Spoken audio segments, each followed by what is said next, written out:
오늘 우리에게 주신 하나님의 말씀 두 군데 봅니다. 시편 54편 그리고 시편 50편입니다. 시편 50편 그리고 신명기 10장인데요. 화면에 있습니다. 시편 50편 말씀 함께 교독합니다. 하나님이여, 주의 이름으로 나를 구원하시고 주의 힘으로 나를 변호하소서. 하나님이여, 내 기도를 들으시며 내 입의 말에 귀를 기울이소서. 낯선 자들이 일어나 나를 치고 포악한 자들이 나의 생명을 수색하며 하나님을 자기 앞에 두지 아니하였음이니이다. 하나님은 나를 돕는 이시며 주께서는 내 생명을 붙들어 주시는 이시니이다. 주께서는 내 원수에게 악으로 갚으시리니 주의 성실하심으로 그들을 멸하소서. 내가 낙헌제로 주께 제사하리이다. 여호와여, 주의 이름에 감사하오리니 주의 이름이 선하심이니이다. 함께 읽습니다. 참으로 주께서는 모든 환난에서 나를 건지시고 내 원수가 보응받는 것을 내 눈이 똑똑히 보게 하셨나이다. 신명기 말씀 10장 12절 함께 교독합니다. 이스라엘아, 내 하나님 여호와께서 내게 요구하시는 것이 무엇이냐? 곧 내 하나님 여호와를 경외하여 그의 모든 도를 행하고 그를 사랑하며 마음을 다하고 뜻을 다하여 내 하나님 여호와를 섬기고, 내가 오늘 내 행복을 위하여 내게 명하는 여호와의 명령과 규례를 지킬 것이 아니냐. 하늘과 모든 하늘의 하늘과 땅과 그 위의 만물은 본래 내 하나님 여호와께 속한 것이로되, 여호와께서 오직 내 조상들을 기뻐하시고 그들을 사랑하사 그들의 후손이 너희를 만민 중에서 택하셨음이 오늘과 같으니라. 그러므로 너희는 마음의 할례를 행하고 다시는 목을 곧게 하지 말라. 너희 하나님 여호와는 신 가운데 신이시며 주 가운데 주시요 크고 능하시며 두려우신 하나님이시라. 사람을 외모로 보지 아니하시며 뇌물을 받지 아니하시고 고아와 과부를 위하여 정의를 행하시며 나그네를 사랑하여 그에게 떡과 옷을 주시나니, 너희는 나그네를 사랑하라. 전에 너희도 애굽 땅에서 나그네 되었으며 내 하나님 여호와를 경외하여 그를 섬기며 그에게 의지하고 그의 이름으로 맹세하라. 그는 내 찬송이시요 내 하나님이시라. 내 눈으로 본 이같이 크고 두려운 일을 너를 위하여 행하셨네. 함께 있습니다. 애굽에 내려간 내 조상들이 겨우 70인이었으나 이제는 내 하나님 여호와께서 너를 하늘의 별같이 많게 하셨느니라. 아멘.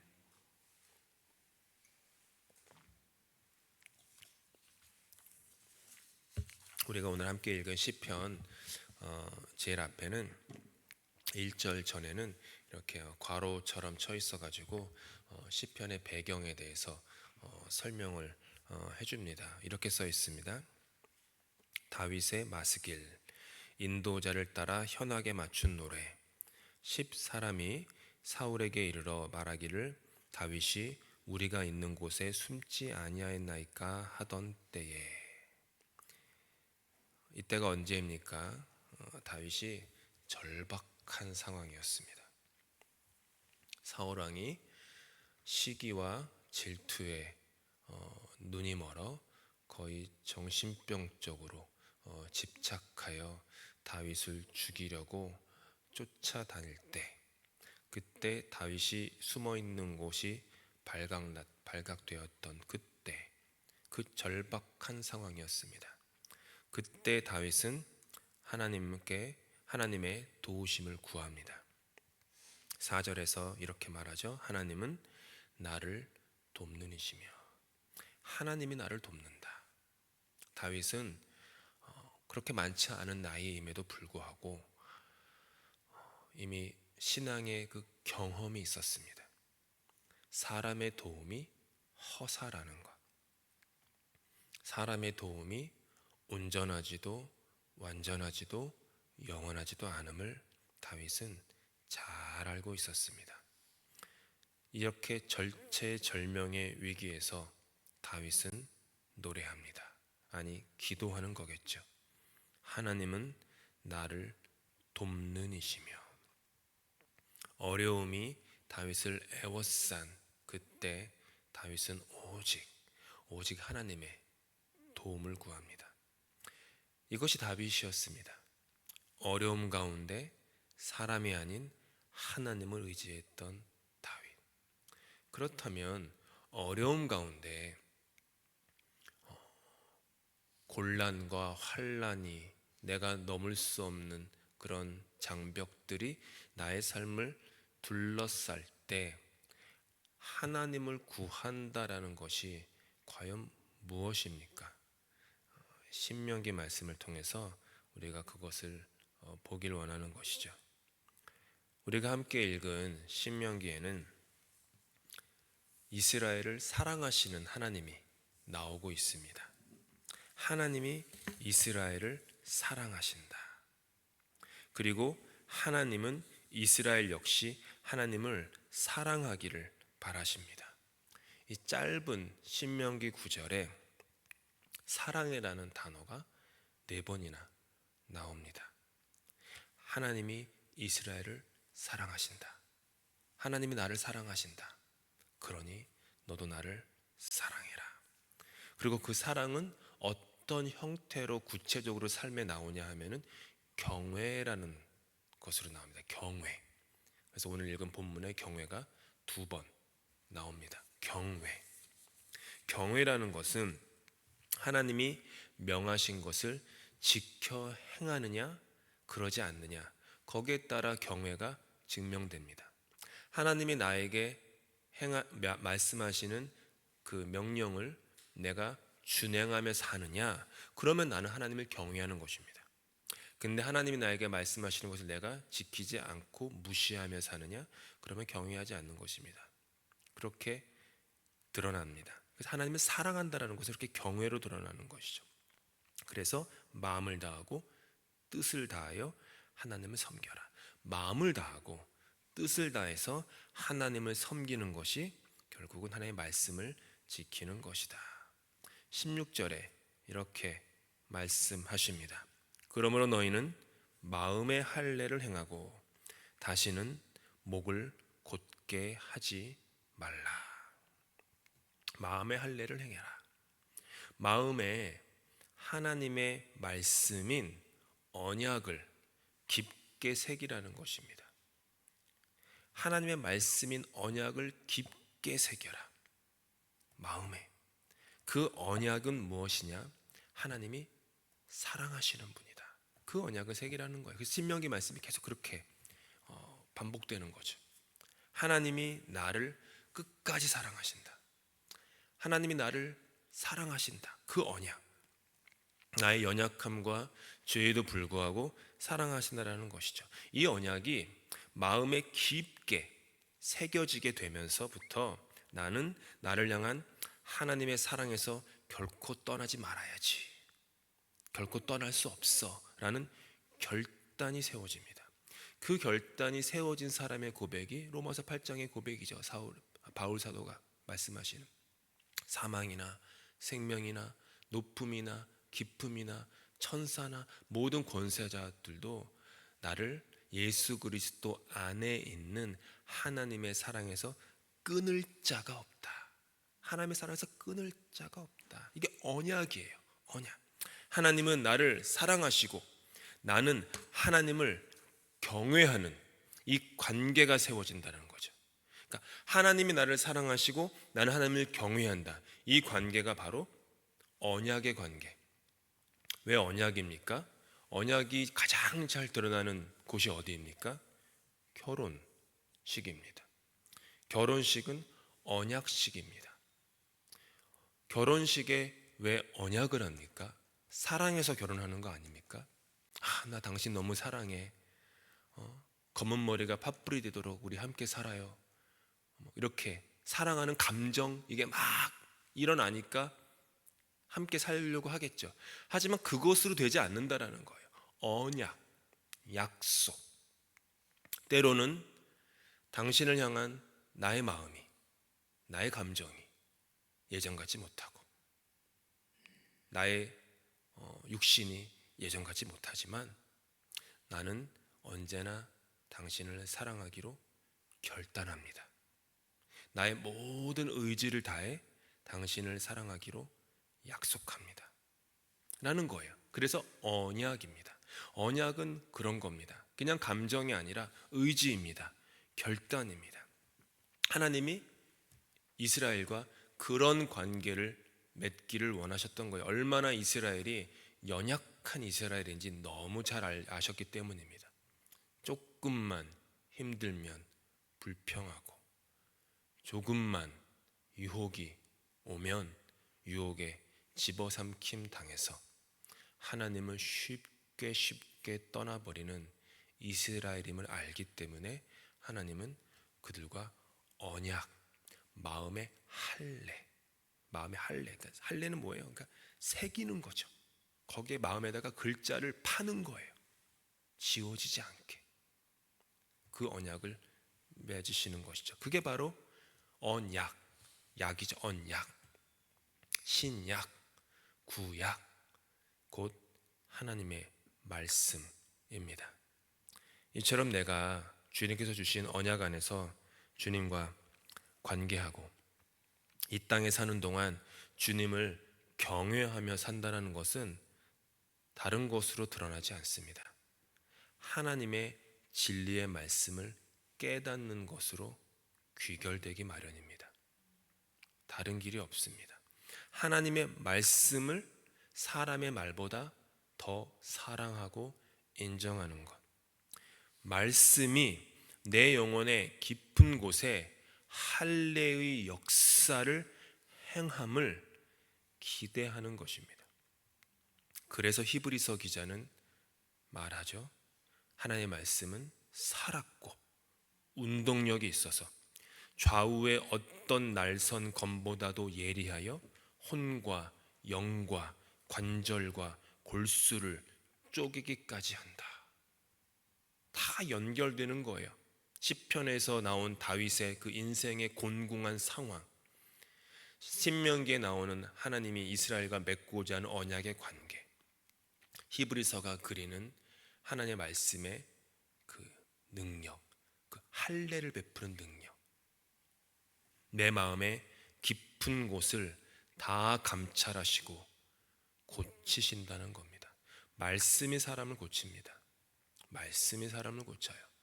우리의 지나온 인생을 돌아봐도 어디 내 어떤 뛰어난 인격이나 소양과 훈련으로 내가 변화된 적이 있습니까? 말씀이 깨달아진다라는 것은 말씀이 내 마음에 할례를 행하시는 거죠. 혼과 영과 골수와 관절을 쪼개는 그 말씀을 내가 경험했을 때, 그때 내가 변화되는 것입니다. 변화됐던 거야. 우리는 다 그런 경험이 있습니다. 그리고 앞으로도 우리는 그런 말씀에, 변화시키는 말씀에, 그 마음의 할례를 베푸는 말씀의 능력을 경험하게 될 것입니다. 말씀 앞에서 나의 모든 마음은 감출 길이 없습니다. 말씀이 나의 숨겨진 모든 것을 감찰하십니다. 감찰이란 단어가 잘 아시죠? 감찰이란 단어는 무서운 단어입니다. 세상에서도 감찰부, 감찰모 이렇게 써 있으면요, 그 무서운 곳이에요. 그냥 속속들이 뒤집어 가지고 그냥 다 까발린다는 거죠. 감찰한다. 그게 감찰이에요. 말씀이 우리를 감찰한다라는 것은 다 내가 모르는 것까지도 말씀이 다. 그래서 우리는 말씀 앞에 겸손히 나아가야 합니다. 그래서 그래요. 말씀은 감찰하시는 분이시기 때문에 겸손히 나가야 됩니다. 가릴 것도 없고 감출 것도 없고 숨길 것도 없습니다. 이미 다 아시는데 나의 가장 깊은 곳을 아시고 고치시는 말씀을 사모하며 나아갑니다. 내 마음의 깊은 곳이 그 말씀. 그리고 요한은 어떤 얘기를 합니까? 말씀이 뭐가 됐어요? 육신이 되었다. 이게 지금 제가 지금 성경을 한 4군데 정도 지금 쭉 훑었는데 다 연결되는 겁니다. 컨시스턴트하게 말씀이 육신이 되었다. 예수님이라는 그 말씀, 그분의 십자가가 내 마음을 감찰하시고 내 마음에 할례를 베푸사 나의 혼과 영과 골수와 관절을 쪼개기까지 하는 그 예수 그리스도의 십자가, 그 십자가의 권세와 능력, 그 언약으로 말미암아 내 삶을 에워싼 모든 환난과 곤궁에서도 나는 평안하고 담대할 수 있는 것입니다. 말씀이 그것입니다. 전에도 말씀드렸지만 말씀이 우리를 감찰하시는 것은 우리를 부끄럽게 하기 위함이 아니라 우리를 살리기 위해서입니다. 그러니 말씀을 깊이 사랑하시고 말씀에 내 삶을 맡기십시오. 그러면 다윗의 고백처럼 하나님만이 나를 돕는 분이 됩니다. 하나님 그러면 본 적도 없고 들은 적도 없기 때문에 뜬구름 잡는 것처럼 생각합니다. 아닙니다. 하나님이 나를 돕는다라는 것은 하나님이 나에게 주신 이 말씀, 성경의 말씀이 나를 돕는다라는 겁니다. 성경을 뭐라고 부릅니까? 우리가 행복으로의 초대 첫 번째 시간에도 간단하게 제가 설명드렸지만 계시라고 했습니다. 계시.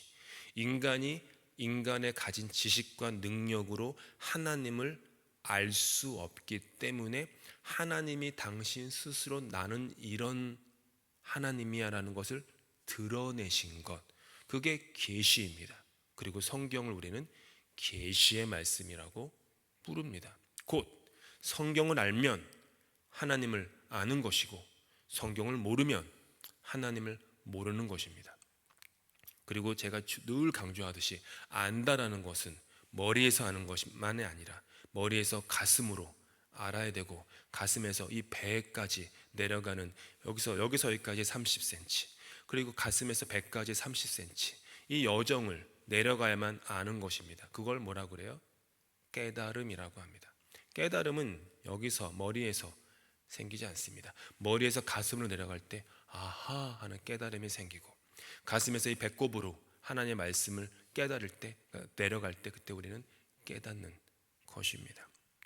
그 말씀이 우리를 어떤 상황에서든지 돕는 분임을 잊지 말고 주님의 말씀을 온 마음과 정성을 다해 사랑하는 언약의 신앙을 세워 나가시길 바랍니다. 남의 말도 나의 말도 아닌 말씀이 나의 인생을 품는 그런 언약의 삶, 말씀의 삶, 예수 그리스도의 그 성육신 십자가의 삶을 의지하며 걸어가는 저 여러분 다 되실 수 있기를 예수님으로 축복합니다. 함께 기도하시겠습니다. 사랑의 하나님, 우리가 하나님을 볼 수도 없고 들을 수도 없고 알 수도 없기에 하나님께서는 신구약 성경이라는 말씀으로 당신을 우리에게 계시하여 주셨습니다. 이 계시의 말씀을 우리가 더욱더 사랑하고 사모하며 늘 묵상하고 읽음으로 말미암아 그리고 하나님의 그 뜻이 우리에게 계시되는 그런 깨달음의 삶이 있을 수 있도록 주님 도와주시옵소서. 그래서 내가 내 눈에 보이고 들리고 만져지는 그 상황을 넘어서 하나님이 나를 붙잡고 있는 그 하나님의 약속의 삶, 언약의 삶, 그 가운데 붙들려 요동치 않고 두려워하지 않으며 주님을 의지하며 걸어가는 인생 여정 되도록 복 내려 주시옵소서. 주님께서 하시는 기도 예배 마칩니다.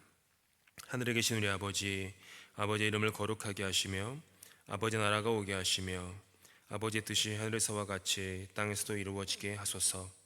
오늘 우리에게 일용할 양식을 주시고 우리에게 잘못한 사람을 용서하여 준 것 같이 우리 죄를 용서하여 주시고 우리를 시험에 빠지지 않게 하시고 악에서 구하소서. 나라와 권능과 영광이 영원히 아버지의 것입니다. 아멘.